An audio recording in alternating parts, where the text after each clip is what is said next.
আলু চাষিদের পাশে থাকার আশ্বাস দিলেন মমতা বন্দ্যোপাধ্যায়।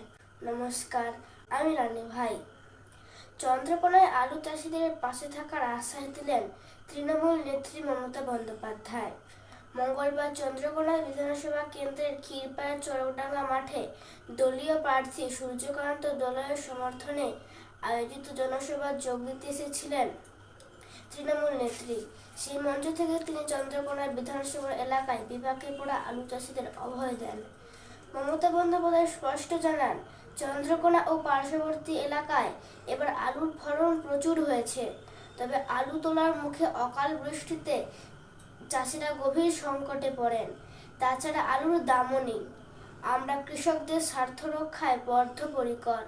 কোনো চাষির ফসল নষ্ট হলে সরকার ক্ষতিপূরণ দেবে। পাশাপাশি শস্য বীমা সুবিধাও রয়েছে। তবে এই ইস্যু নিয়ে অনেকে রাজনীতি করেছেন, সেটা তিনি বরদাস্ত করবেন না। এই নিয়ে মমতা বন্দ্যোপাধ্যায় ঠিক কি বললেন শুনে নেব। আমি ডিটেলস বলছি না। চন্দ্রকোনায় আলুর একটা প্রবলেম আছে, আলু চাষিদের। কোনো বিজেপি নেতা এটাকে খেলছে।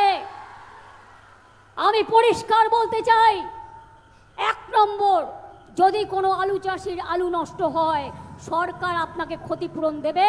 আপনার ক্রপ ইন্স্যুরেন্স করা আছে, চাষিদের শস্য বীমা আছে। ভয় পাবেন না, আমার ইনস্ট্রাকশন ইলেকশনের আগেই দেয়া আছে, নোটিফিকেশন হওয়ার আগেই। 2 নম্বর, আমরা 30% কোল্ড স্টোরেজ করেছি, যেটায় যা আলু কিনতে পারবো সেখানে ঢোকাবো। ICDS এর জন্য আলু কিনবো আমরা, এর জন্য আলু কিনবো ICDS থেকে শুরু করে, মিড ডে মিল থেকে শুরু করে।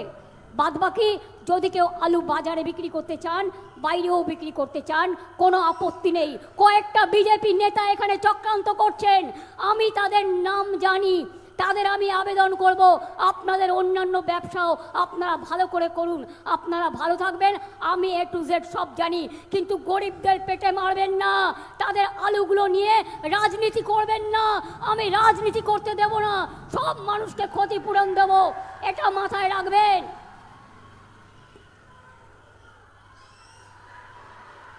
আলুর ক্ষতিপূরণ চান, তৃণমূলকে ভোট দিন। লক্ষ্মীর ভাণ্ডার সারা জীবন চান মা বোনেরা, লক্ষ্মীর ভাণ্ডারকে ভোট দিন। সারা জীবন যত দিন বাঁচবেন তত দিন পাবেন। সংখ্যালঘুরা আত্মসম্মান নিয়ে বাঁচতে চান, তৃণমূলকে ভোট দিন। নমস্কার।